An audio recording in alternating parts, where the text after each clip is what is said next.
Hello, everyone. Welcome to this week's episode of Jab Cross Hook. Myself, Amy Kaplan. Reed Wallach will not be with us today. His beloved Brooklyn Nets are playing in the playoffs. It'll just be myself and Amy, and we will be joined later on in the show by UFC lightweight coming off a win, Jordan Leavitt. So excited to talk to him, but we have a lot to get through before him, Amy. We got to talk this past weekend is an eventful weekend in mixed martial arts, and we do have to do our draft. It will be a two-person draft. But we are still going to get that done. But as always, Amy, we want to start. What are we drinking tonight? I know it's just us two. And I know you're in Connecticut. Were you still able to get something to drink for the show tonight? No. Well, I mean, kind of. I didn't get any liquor. I have my wonderful Chick-fil-A iced tea. So that's nice. I felt weird like buying like a 6-pack of something because I'm only here one night. And then I felt like I would just drink it all and that would be not good. So I didn't get anything. That's fair. Last week I was drinking my victory wine. I've now made it the thing drafts that I win. The next week I'm going to drink wine. So I'm back on beer tonight. A little Corona kicking off the spring. Little lime in it. Very delicious. We will recap last week's draft really quick, Amy, because you crushed it.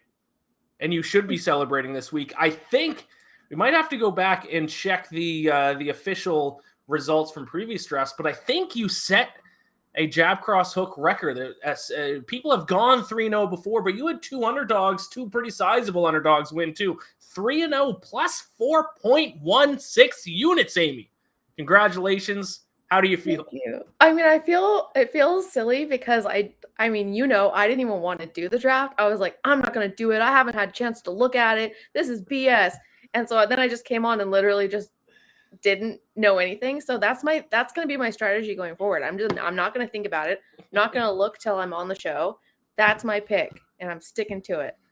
Sometimes that's the best way to do it. But Amy, you obviously know your stuff. You're a massive, you work in MMA media, so it's not like you didn't know anything. It's just maybe you didn't break down, notes like you have in the past. But you still know your stuff. You still know the fighters that you're talking about. So that strategy worked out for you. A minus 110 pick him, and then a plus 175 underdog, and Bilal Muhammad in the main event underdog hit. I was on the opposite side of that. Both had my head-to-head bets. One against you lost, and my head-to-head against Reed lost. So I went 1-2 for minus 0.9 units on the weekend. So was not able to repeat from my victory the week before, and Reed came second, 1-2 for minus 0.5 units. So I have to point out my Bellator picks, which were unofficial, also won. Technically, Corey Anderson didn't win, but we can talk about that later. But what I said about the Bellator fights all happened as well.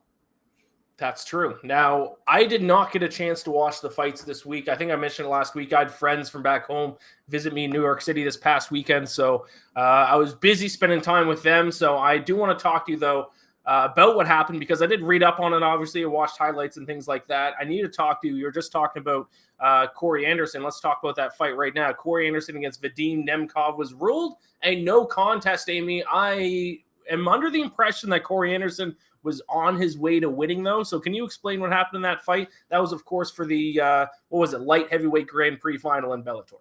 Yes, light heavyweight Grand Prix, $1 million on the line. So there was a Grand Prix belt on the line, $1 million on the line, and the light heavyweight belt on the line. So it was a lot at stake.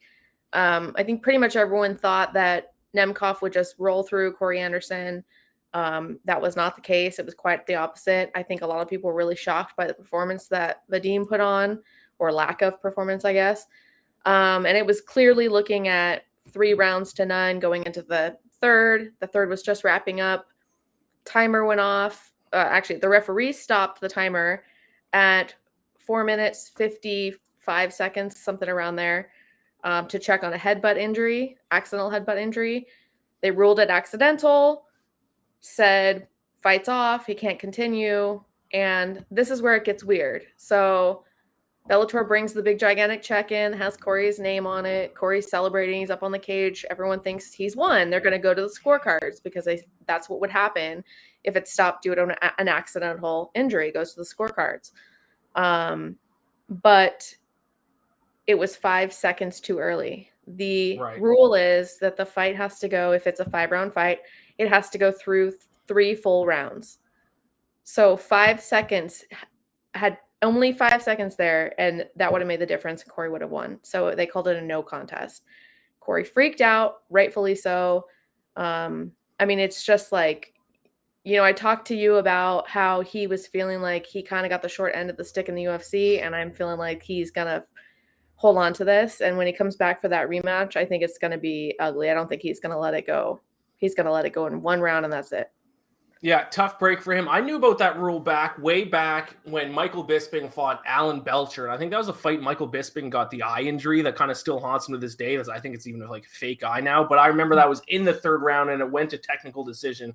But I learned about that rule then, that it has to go in the third round, or else it's ruled a no contest. And I think I read, Amy, somewhere that like Corey Anderson was the one who like stopped it. Like he pointed it out to the ref or something. Is that true? I don't remember that. It could have been true. I don't know. There was a lot going on. I was cage side, so we don't see and hear what's going on as much as you guys do. So it could have happened, but yeah, I mean, it was weird too, because he stopped the fight, or the referee stopped the fight originally, and then pointed a finger like, I'm taking 1 point for that headbutt, which would mean it was intentional. Right. So then they deemed it unintentional and said no contest. So really he was at a risk of losing too, because if the ref had said 1 point, that means intentional. So there was a lot of weirdness going on there. And Corey Anderson definitely should have won that fight, should have been given that fight. I assume they're going to do a rematch. Yeah, that's the plan. Yeah. Is the $1 million still going to be on the line? It will be, yeah. We spoke to Scott Coker afterwards. He said it will still be on the line. It'll be just like it was before. Both belts on the line, $1 million still on the line. So just a redo. It happens. It's not ideal, but it happens. And you think Corey Anderson will win next time around? Because that's kind of my worry. Because I was on Vadim, but I would hate to see Corey Anderson being on his way to a win, and then the rematch doesn't go his way. That would be heartbreaking. You think he's going to be able to pull it out in the second fight? Yeah, I think he'll get a stoppage in that second fight. I think he's not going to risk that again. He's going to come in with a lot of chips on his shoulder, that he above and beyond what he already has. And I think we already saw what Vadim had in him, unless there was some injury or something going on, and maybe he comes in fresh. But I don't see, and of course that's MMA, you never know, and that's what's scary about it. But yeah, I think Corey gets it in a second. And then the main event in Bellator, AJ McKee against Patricio Freire, Pitbull. I understand Pitbull won. If we can bring up a picture of the scorecard, which I think we have, was it a controversial decision? Do you think it was the right decision? Yeah, there's the scorecard there. Yeah, I mean, I scored it for Pitbull. Most of the media scored it for Pitbull. The fans scored it for AJ. And I think a lot of that might have to do with just, your opinion of AJ. I think a lot of fans really like AJ McKee, and they wanted to see him win.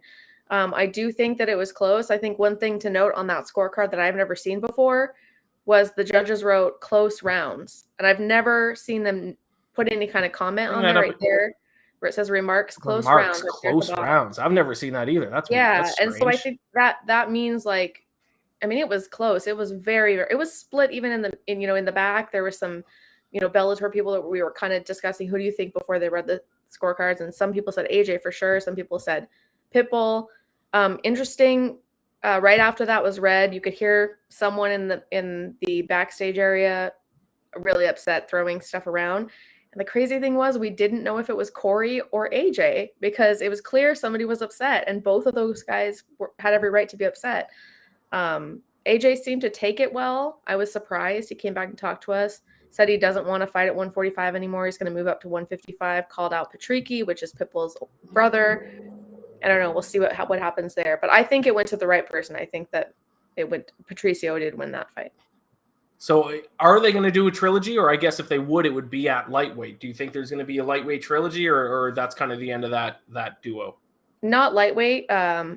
Patricio says he's done. He doesn't want to do lightweight. He said the only reason he ever fought at lightweight was for Michael Chandler.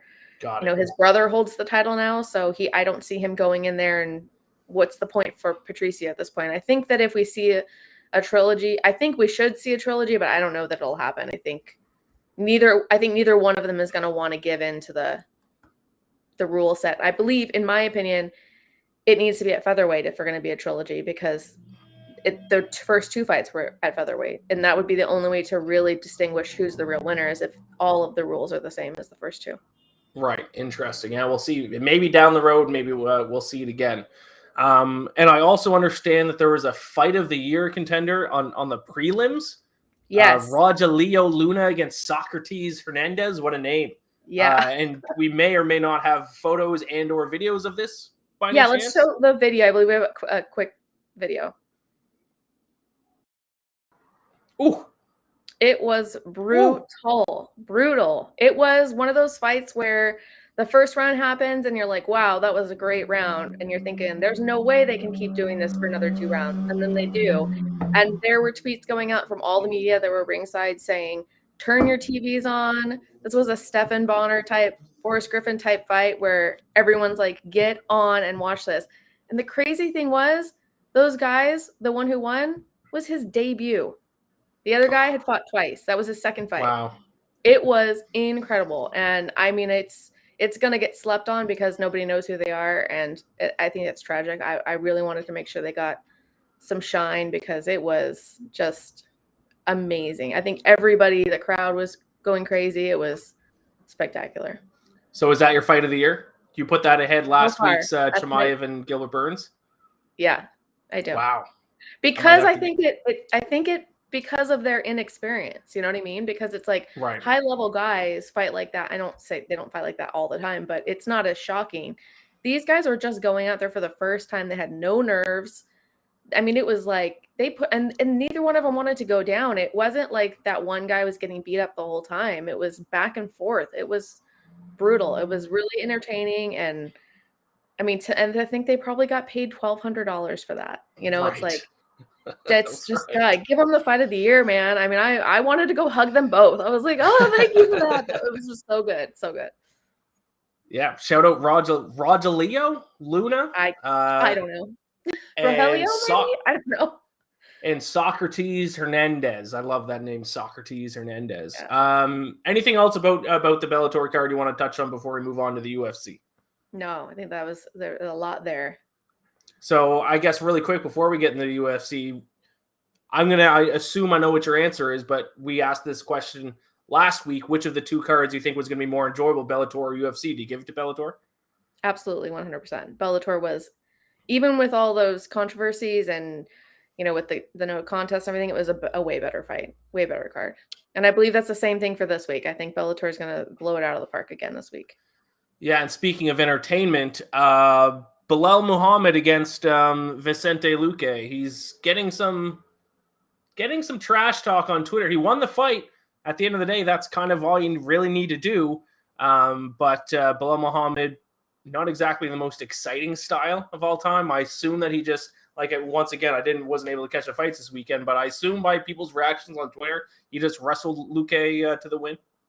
No, he didn't. He did do a lot of wrestling, but there was definitely some stand-up exchanges. That's why I'm kind of surprised that people are like bored by him. Yeah, like we were all, I hate to say this, but on Media Row, we were all kind of ready to go home. It'd been a long weekend. We're like, oh my gosh, it's going to go 5 rounds and it's going to be this and that. And then as it's going on, we're like, oh, this actually turned out pretty good. I mean, we were impressed. I think he gets a lot of undue hate. I think he's, fans are like, oh, it's boring if it's wrestling, but he did what he needed to do to win. Like, what do you want him to do? Risk losing for your entertainment? That's not how it works. Like that's not, don't ask them to do that. Stop expecting that. Just and it's not like he's a boring personality. Like, he's an exciting guy to listen to talk to, but that's surprising that you said that, because my reaction based on just people on Twitter were that he just laid on him for 5 rounds. So it's interesting to hear that wasn't the case. What is next for Belal Muhammad in your opinion? I mean, he's not ready for a title shot yet. I think he needs a few more wins. I don't really know who. I'm kind of trying to think who he called out, and I can't remember now. He called out Covington. Oh, okay, interesting. Yeah. Actually, I would like, there's a motorcycle somewhere. Welcome to New York. Yeah. No, I think I actually kind of like that fight because I just think it's 2 wrestlers, and I don't know. I like it. I just remember that's who he called out. He called him a Karen, which I thought was funny. I mean, I hate to advocate for Colby to fight anybody anymore, but Colby Covington. didn't he bring up fighting Chimaev or no? I think he might have the week of. Like, I think he might have last week before he fought. Yeah, I think if I remember the quote, I think he said that Chimaev can beat anyone in the division except for him. Like, he was hinting that he thinks he's the worst stylistic matchup for Chimaev. Yeah, you're right. He did say that ahead of time. I don't remember him saying that after. I just remember the Karen remark and calling him a Karen for Colby. So that's what stuck in my mind, I guess. Yeah, it's a good line. We still want, before we get in the draft, and we're kind of coming up on time here. PFL 1, like the first PFL fight card of this season, of the 2022 season, is going on right now, I believe. Yes. Do you have any comments about that? I can't say is Lance Palmer still in PFL? He's kind of always a PFL guy I always liked. I don't think he is. I think he's retired. I could be wrong. This card is the star on this card is Jeremy Stevens and Clay Collard. That's right. I do remember seeing that. Yes. Yeah. So let's see. I'm gonna check and see what the latest on my Twitter is. What the latest score was. Okay, so it looks like it was a first round KO just now. Omari Akhmedov just got a first round KO, and then Rob Wilkinson a second round TKO, and second round TKO. Yeah, so there's been 2 finishes so far. And PFL, for those who don't know, that they do like a different format, isn't it? Isn't it like a season long, like you get points for certain things? And yeah, so the way it works is sort of tournament style. They do they pick a certain amount of fighters to start the season, and then they fight each other, and then they get points based off if they got a TKO, KO, or a submission. More points if it's in the first round, if they get decision, all this stuff. They lose points if they miss weight. So it's kind of fun that way. And then, they get eliminated as they go. They get two fights no matter what. So they have, if they kind of screw it up the first time, they have a chance to kind of come back and redeem themselves in the second one, which I like as well, because sometimes in MMA, things just happen and maybe the better fighter gets knocked out the first time. But last season was kind of exciting because, Anthony Pettis and Rory McDonald were both in it, and everyone kind of thought they'd end up in the end. Both of them got eliminated in the first kind of section. So it's exciting. I like the PFL format because you know exactly when the fights are, who's going to fight each other. It's just, I like that everything. There's no like, what if, and there's not going to be, no one's going to get a fight before another person because they're trash talking. So they don't have to worry about trash talking each other. It's just fun MMA. So it's awesome. Yeah, I always found that unique format interesting. But let's talk about this weekend's cards. Before we get into the UFC draft, there are 2 Bellator cards. I believe 278 is Friday, and is it 279 Saturday? Do I have that correct? Correct. So let's start with 278. The main event, Juliana Velasquez against Liz Carmouche. I always have a soft spot for Liz Carmouche because, everyone knows, she was part of the first women's fight ever in the UFC, and she kind of gave Ronda Rousey trouble at times. People kind of forget that. I think she even had her back at one point. Talk to me about that main event and about that card. I think this one's hard for me because I kind of agree with you. I think Liz Carmouche has kind of slept on a little bit. I'd like to see her become champion. I think she has all the tools to become champion. But I just don't know. I think Juliana is champion for a reason. I think she can pull. I think I don't know the odds, but I believe it probably is pretty close unless fans are being weird. But yeah, this would be a hard one for me to pick. I think my heart would go with Liz just because it's Liz, Yeah, I'm going to try to see if I can find some kind of odds here in a second. I'm not as familiar with Juliana. I will say Liz Carmouche is one of those fighters that she's not like the most like naturally athletically gifted fighters ever, but she's just very technically sound, obviously a very strong work ethic, and fighters like that can cause a lot of issues. So I'm seeing Juliana is the favorite, -170, Liz Carmouche +130. At some book. So that's kind of the consensus odds there. So Juliana is the favorite, but you're right. It's somewhat close. Liz is certainly in this fight. Yeah. And I like the 2 back-to-back shows the Bellator does. They're out in Hawaii. It's going to be a good 2 shows, I think. I think 279 is the better card, but you just never know. And Jornel Lugo against Danny Sabatello, and I believe you interviewed one or two of these fighters, possibly. Yeah, I interviewed them both, and they hate each other so much. And if we have the video queued up, I kind of got clips of them talking trash about each other. Give you a little background. Somebody that he fights over here in South Florida. So I've seen him since before I was even a professional, and I've seen the way he carries himself. I can't agree with the way he carries himself. Pretty much, very mean guy, very snotty, very arrogant to everybody he fights and the people around him. Thinks he's the best thing in the world, when really his repertoire is very limited. As you can see, he's just a wrestler. But just knowing who he's been for a long time, somebody I've wanted to fight for a long time. And in one of his interviews, he says that he called me out. He's been calling me out for years, since back when he was in the regionals and since I was in the regionals. But the thing about it is I actually recorded that, and I posted a screenshot where it shows me contacting him saying, let me get a shot at your title in Titan FC before Bellator. This is back when I was like 2-0. I was a little guy, so obviously he wouldn't have to listen to me, but he never responded. And then when he finally got to Bellator, that's when I was already ranked at that time. And then he starts calling me out. So I'm giving him the same treatment he was giving me back then. You know what I'm saying? But it just lies, man. The guy's full of lies. Like, how could you have been calling me out when you were champ and I was like 2-0?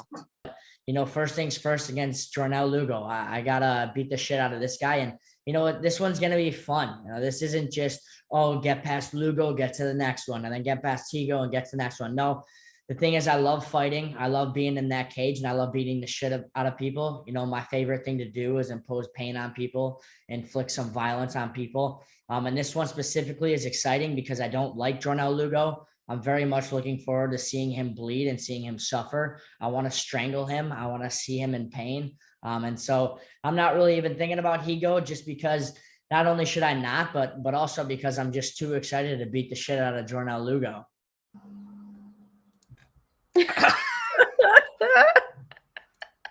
That's quite the look by Sabatello there, with the sunglasses and the headband. Yeah. Is that his thing?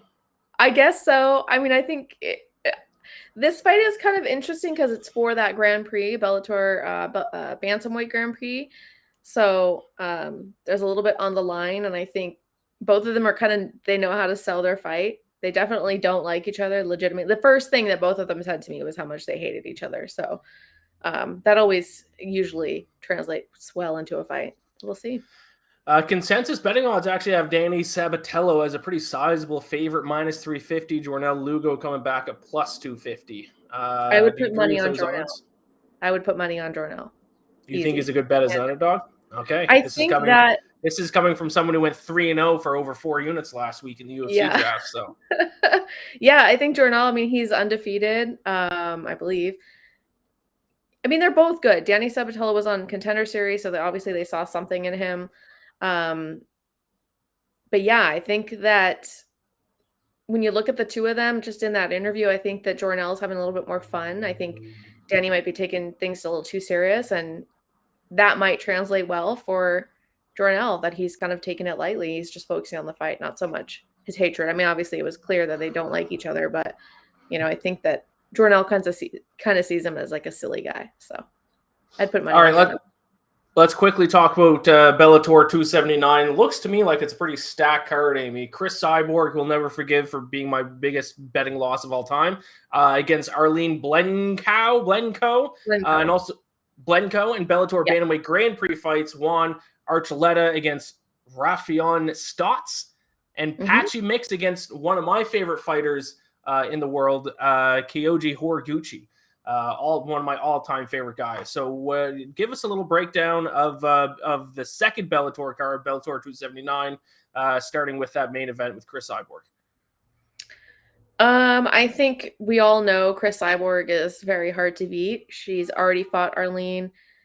That's the person that she got her first submission from. So, you know, we saw how that went. I don't see it going much different this time. I always put money on Chris.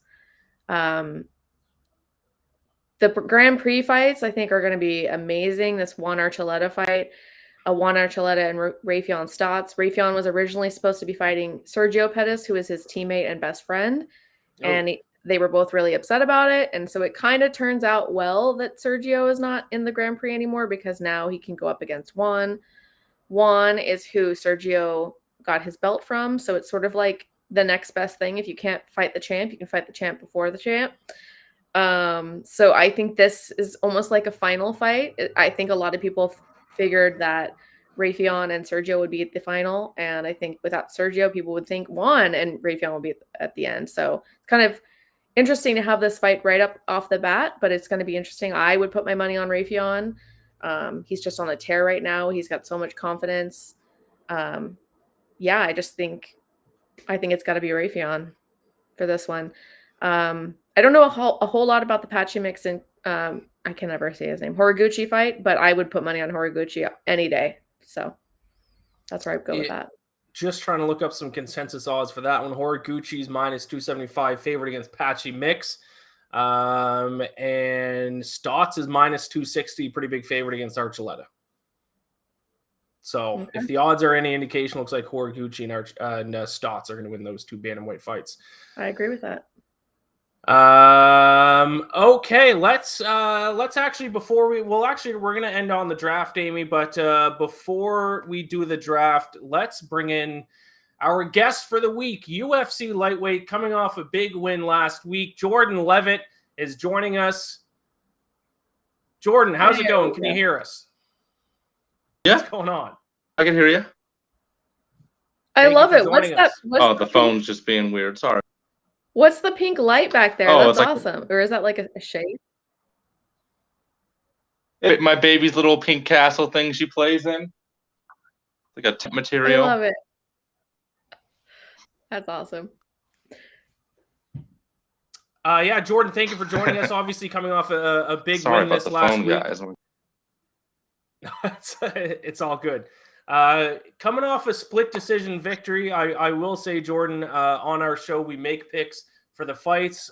Thank you, because you were the only winning pick I had last week. So I appreciate that. Great win.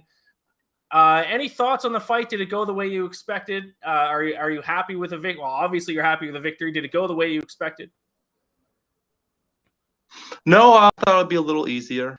But the last 2 weeks of the camp, I got injured, then I wasn't feeling very well, so I kind of just coasted, but he allowed me to coast. So I'm thankful that he didn't fight very intelligently, I suppose. And I'm thankful I didn't get hurt. And, I got to show off some striking, so that's always good. And your twerking video, that went viral afterwards. Well, I got a talent for going viral, not for my fights, but for other things, I think I'd be a better celebrity than a fighter. Did you plan to be twerking, or was it just in the moment? It was in the moment. I was had a little bit of attitude and sass, that underdog, and I was like, that's insulting. And just my opponent was very confident, and people online were sending me negative things, like how I'm gonna get whooped and all these things. And after the fight, James Krause shook my hand. He said, "Nice attempt," and I was like, "Nice attempt? Okay, I don't think that's a nice attempt." So it was kind of like a little middle finger twerk, So you mentioned you were offended a little bit that you were the underdog. Did you look at the betting odds? Do you ever look at betting odds ahead of your fights? Is that something you pay attention to at all, or you're just saying underdog because you think people didn't expect you to win? Someone sent me a screenshot of the odds. Like, how are you feeling? You're plus 140, and I'm like, well, now I don't feel as good, But I actually was about to back out of the fight because I was having some problems with a sickness, and my medication. The antibiotics weren't working because I was immune to the first set. So I was about to drop out, but then I saw that I was the underdog, and I was like, screw it. I'm going to take this fight. So I think the chip on my shoulder is the only reason I made it there. I love that. Amazing, though. Yeah. I love a good underdog. You came through for me last week as an underdog. I appreciate it. That's a great story.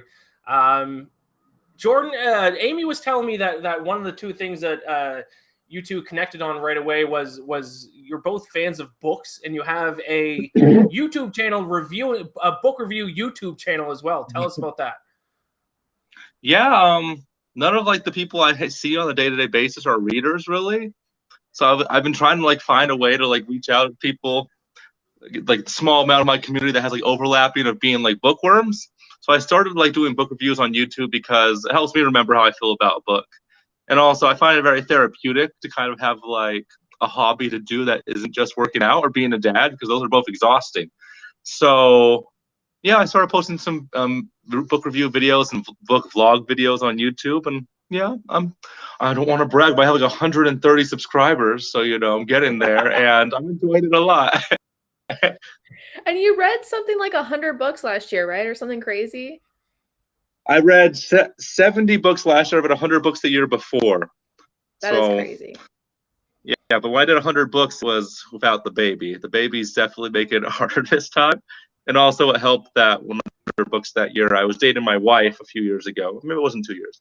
But she lived like 5 hours away. So like audiobook, I finished an audiobook every weekend just by going to see her. So finding the time's harder, but I'm only like 9 books behind schedule. So if you're reading a book and it's terrible, do you keep reading, or do you just say, no, I'm not going to finish this? Because that's what I grapple with. And I'm like, is it going to get better, or should I just kick it aside? This year was like the first year where I kind of like, okay, I'm going to finish this series another time. Like I usually am like too much of a perfectionist.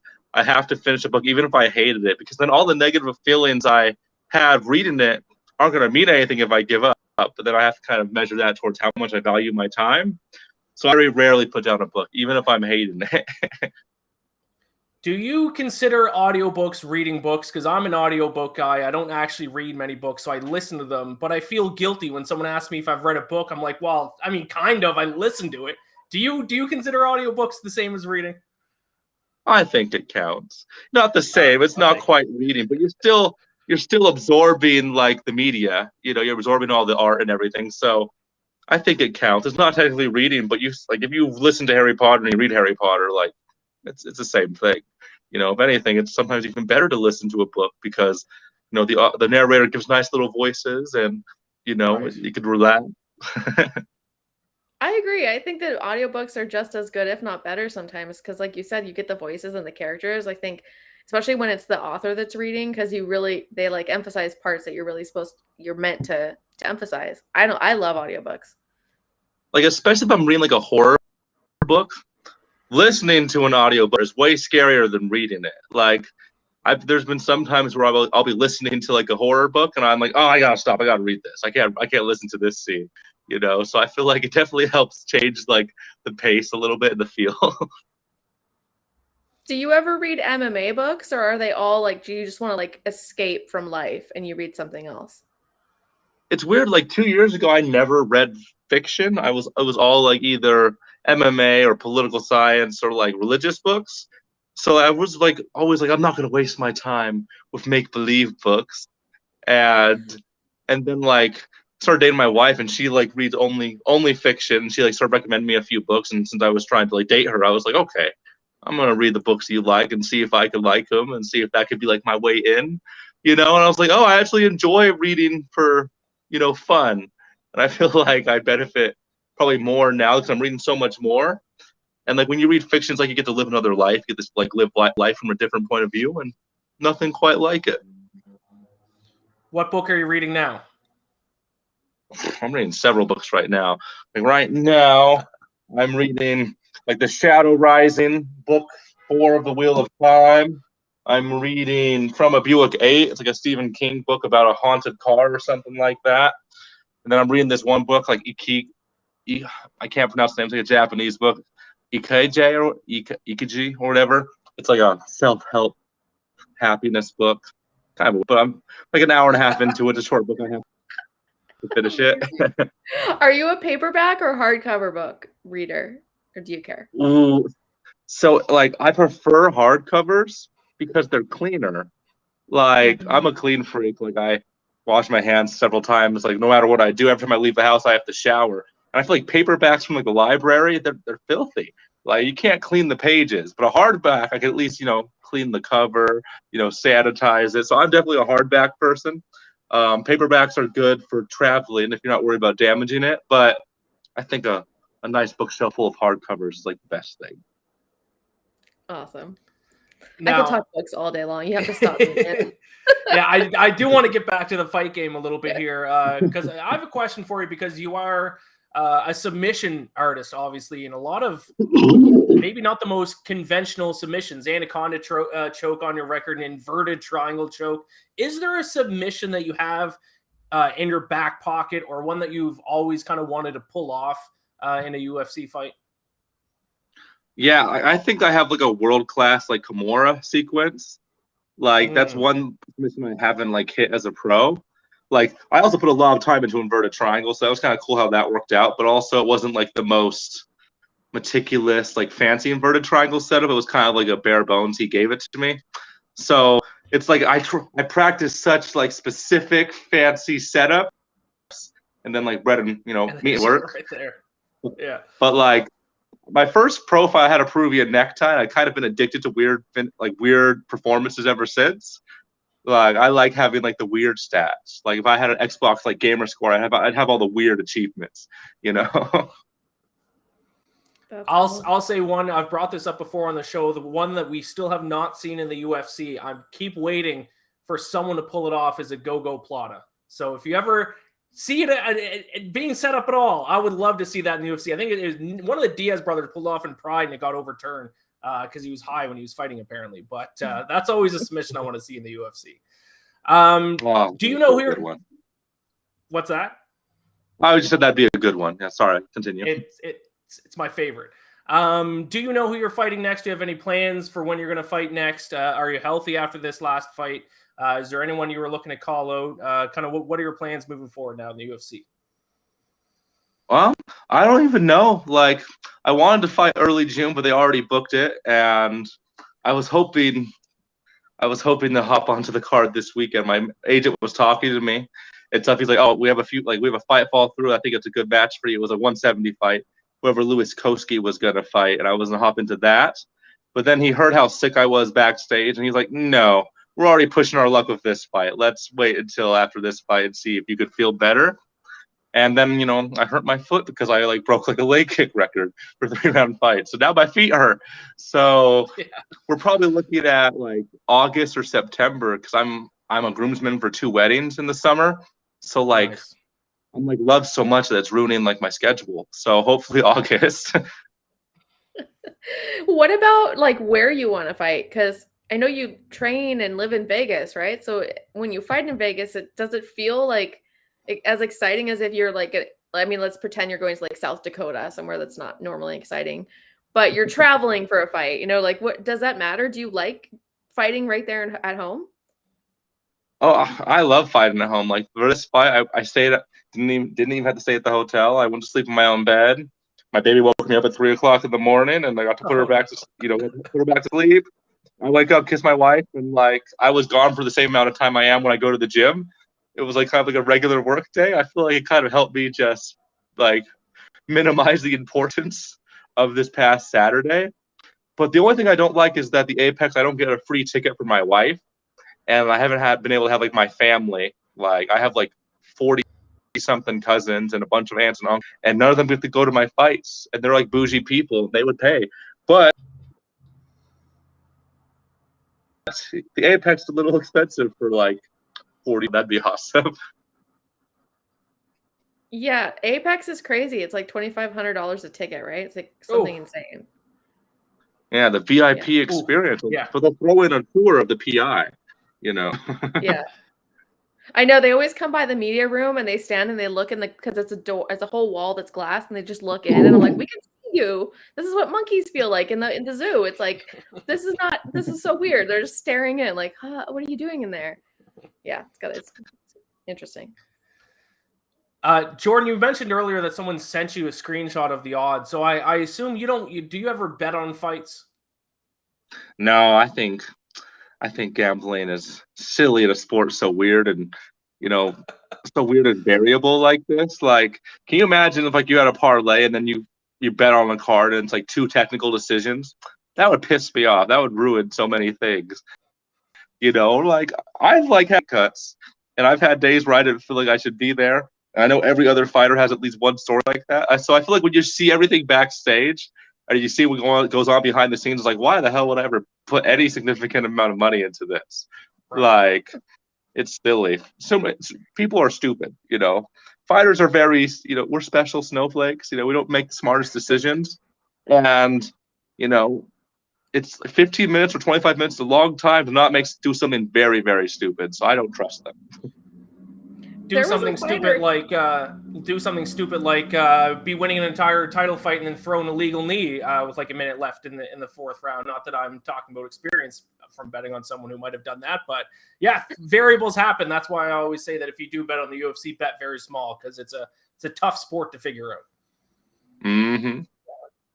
There was that fighter though that put his whole purse. I can't remember who it was. His whole purse on himself. James. Yes, and then he lost. James. That's so sad. That's tough. I mean, Yeah. it's sad, but also it's like, you're an Icarus. Like, you flew way too close to the sun of that. You know, like, we don't get paid enough to risk our entire purse on a gamble. Yeah, you're right about that. Jordan, well, thank you very much for joining us. I appreciate it. Congratulations once again on your win. You are crushing it in the UFC. You are what now, 3-1 in the UFC, I believe. We are looking forward to your next fight. Enjoy your summer, and you have fans and us moving forward. So best of luck. And we're gonna put our money on you, so don't do anything stupid. Yeah. I won't be fighting sick or injured ever again. You know, at least not too bad. Awesome. Thanks, Jordan. Thank care. you. Thank you. You too. I might have a new favorite fighter after that. Yeah, he's so much fun. What a guy. Love it. All right, Amy, it's gonna work out anyways. It seems like no matter what we end up doing, we always end up sometimes we even schedule to do the draft early in the show and we end up just doing it late anyways. So we are once again going to finish with the draft for this week's UFC card. What is it? Fight night? I don't even know. Do you know what the official title is? 52. Right, because now these Vegas cards have like 5 different names to it. UFC Vegas 52? Yes. All right. Like you said earlier, and I kind of agree with you, I think the Bellator cards are a little bit stronger this week, but it is still the UFC. We are going to make picks. We are going to have a draft as a 2-person draft because Reed's off watching his beloved Brooklyn Nets. You won, Amy, so the order is first or second, I guess. What do you want to go? I want to go first. All right. So first round, I think we're still going to do, although if you don't want to, it doesn't matter to me. Do you want to do first rounds just prelims, or it doesn't matter? No, let's just do whatever. I'm good with that. It's a small card, so. All right. You're right. Smaller cards, we'll probably just do whatever, especially if it's just a 2-person draft like this one is. So 2-person draft, I have a 50% chance of winning. I need my second win because I think you now have 3 wins. I think Reed has 3 wins. So if you're ready, Amy, with your first overall pick, main card, prelim, whatever you want, what do you got? Yeah. I'm like trying to find this window so I can look at myself while we do this. Yeah, I think, okay. So like I said last time, I didn't look into anybody. I didn't do any research. I did that this time. So I'm literally looking at the card for the first time right now. And the first name, and I'm just going to pick who jumps out at me, is Clay Guida. All right. And I think it's a pick'em. What's it called? Pick'em. Yep. I think it's a pick'em. I think that's a safe bet. I think Clay Guida is like on fire right now. I think he has like this weird, like, I don't want him to find offense to this, but like old man, like power. The last interview we did, he seemed like he was like coming, it was like a whole new generation of Clay Guida. So no, I think I'll put some money on that. You won't find me to stick together. What's that? 40-year-olds have to stick together. I'm 40, he's 40.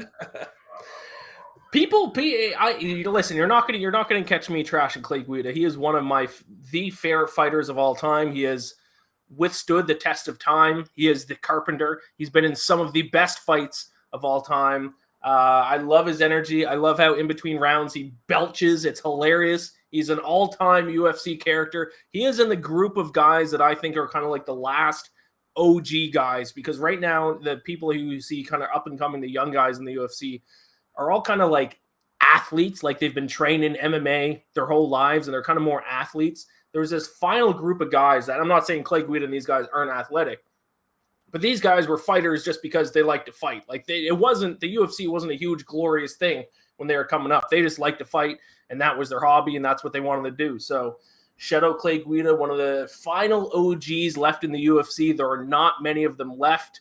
I love Clay Guida. Am I going to pick against him, though? I don't know. Maybe we'll see. If I am, I can wait for another couple of rounds now. So that is your first overall pick, Clay Guida. I get 2 picks in a row now. I'm going to start with let's just go with the obvious one here if we're just going to do main card right away. I'm going to take main event. Jessica Andrade minus 200 against Amanda Lemos. I apologize for the production team. Once again, I did not tell them my pick ahead of time. So Jessica Andrade, big favorite. Well, yeah, sizable favorite, minus 200. But I think she's being undervalued in this fight because she is 2-3 in her last 5 fights. But those losses came against Valentina Shevchenko, Rose Namajunas, and Weili Zhang, who might be the 3 best women fighters in the UFC right now, at least, around her weight class. Obviously, there's Amanda Nunes up at the heavier weight classes, but I'm going to forgive Andrade for losing those 3 fights. Listen, she has 22 wins, 16 finishes. That is no joke.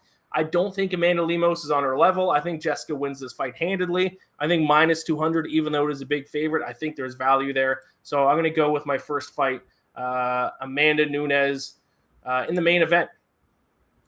Do you have any thoughts on the main event, or do you want to save it until a potential? Did you say Amanda Nunes in the main event? Sorry, I meant Jessica Andrade. My mistake. I got the 2 Amandas mixed up, and the wires got crossed, and I'm already thinking about my next pick. Sorry, Jessica Andrade in the main event, minus 200. My mistake. I mean, I think that's an obvious one. I think the reason I didn't pick it is because it's not a good enough. Like, I want some underdogs, or me, too easy. Yeah, you like the underdog. So, let's bring up the graphic for the first round. First round recap, just the 2 of us. Let's bring up the graphic here. Is it already up?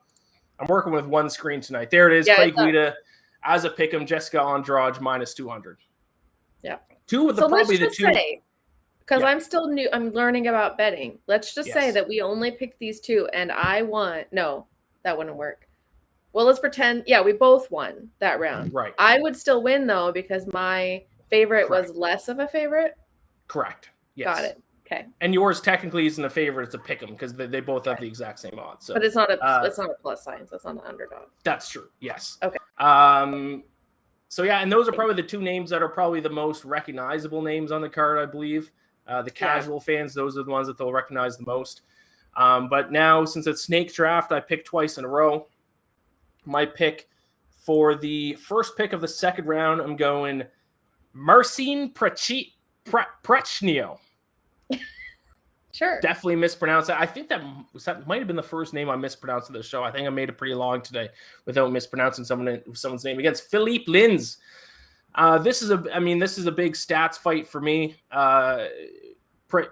It's Prechnio. He's Polish. I know that. 6.28 significant strikes per minute. He has an accuracy of 51%. He's fighting Philippe Lins, who only lands 2.66 significant strikes per minute, so less than half the amount as Marcin does, and he only has an accuracy of 40%. And then you look at defense. Prechnio also has a strike defense rate of 57% compared to Lins at 49%. So if you're looking at this fight from a statistics standpoint, it's almost a pick 'em. Marcin is a slight favorite. I will take him at minus 120 based on stats alone. I'm married to stats. In every single sport, I got to be married to the stats. That's my stats pick of the night.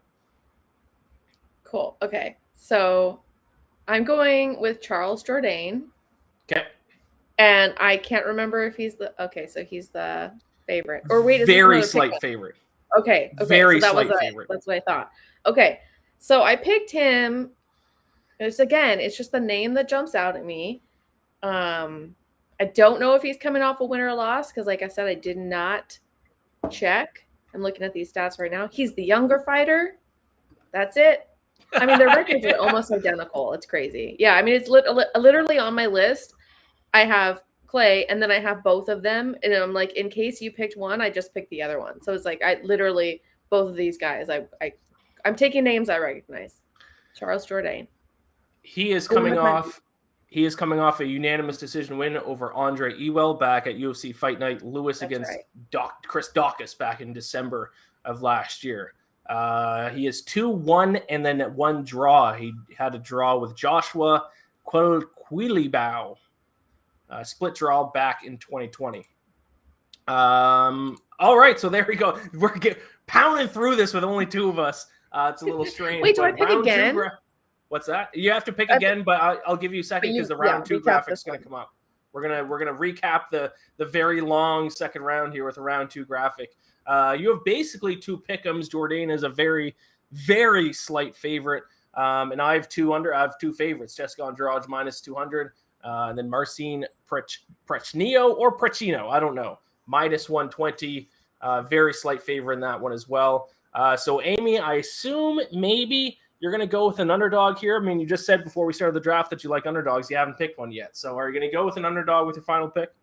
I am, but I want to say first, I really was tempted. I'm not going to pick him, but I was really tempted to go with Mike Jackson.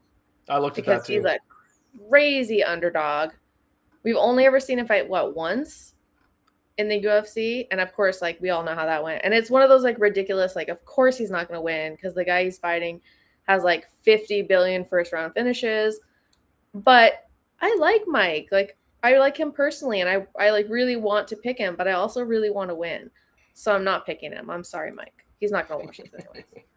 So who are you going with? So I'm going with Sergey something I cannot pronounce. Let's try Tondozko. Yeah, I'm going with that guy. Just because I wanted to try to pronounce his name, and he's an underdog. But he's not, like, so far an underdog that, you know, I could like, if I pick wrong, I'm going to crazy lose. So, yeah, that's where I'm going with that. I like Sergeys. Sergeys typically tend to be kind of like born fighters. Generally a half decent betting strategy is to bet on Russians inside the UFC because a very high win rate, and Sergey's only loss inside the UFC is to a fellow Russian. He's coming off a loss. This card sucks. Like, the names are terrible. So yes, Rustam Khabilov he lost to via unanimous decision back in November 2019. So this is his first fight now in about 2.5 years. So it's been a while since we've seen Sergey. He's been training real hard. Yeah. I'm sure. You're going off your gut feeling strategy. We'll see if it works 2 weeks in a row. So terrible. We'll see if it works 2 weeks in a row. So I had 4 total names written down, Amy, and both names heading into the final round here are the opposite of 2 of your picks. Oh. But the one I am going to go with, though, because I did have Dwight Grant over Sergey Kondoziko. But instead, I'm going to fade my guy, Clay Guida. I apologize, Clay Guida. I'm so sorry. I love you, but I'm trying to win this draft. I got to go Claudio Puelles. Let's go with that. Listen, I've already talked about Clay Guida. I love Clay Guida. He's an all-time great. He belongs in the Hall of Fame. But the average age of his opponents in his last 3 wins is 40. That's his average age of his last 3 wins of against opponents. One of them was BJ Penn. I'm blanking on the other 2. Michael Johnson was one of them. The last time that he fought a guy who was in his 20s was back in, I think, 2018 or 2017. It was against Charles Oliveira, who was in his 20s at that time, and Clay Guida lost by submission in the first round. I love Clay Guida, but I wish the UFC would just keep giving him guys around his age, because these young guys, they're just too dynamic. They can just win in too many different ways. They're just a little bit too athletic for these kind of OG guys. So Claudio is a young guy. I think he's 25 years old. He's coming off a few impressive wins. I know Clay's looked good, but like I said, he's fighting guys that are like OG guys. He can't fight against these young prospects, these young guns. So I'm going to go with Claudio. I just think too athletic, too dynamic. Claudio Puelles. -110. It is the other side of a pick'em. So no underdogs for me for this week. So there's a draft. How quick and easy was that? Let's bring up the final graphic here.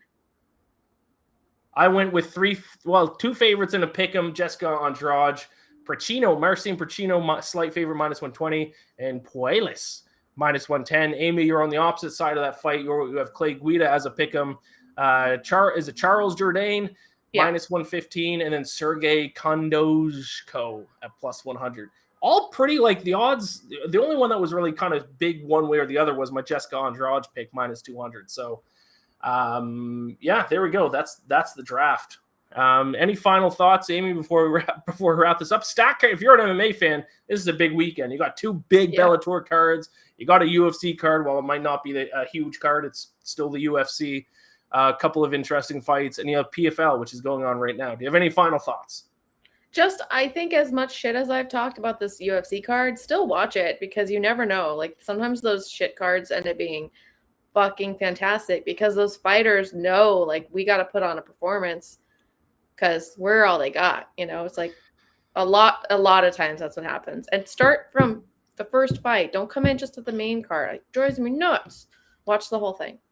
That's a great point, Amy. I find like sometimes the cards that you think are going to be the worst end up being the best, just from pure excitement level. And then sometimes fights and cards that look stacked end up being a lot of boring fights, even though you recognize the names on it. So great points. If you're a fight fan, this is the weekend for you. So if that's it, thank you to Jordan Leavitt for coming on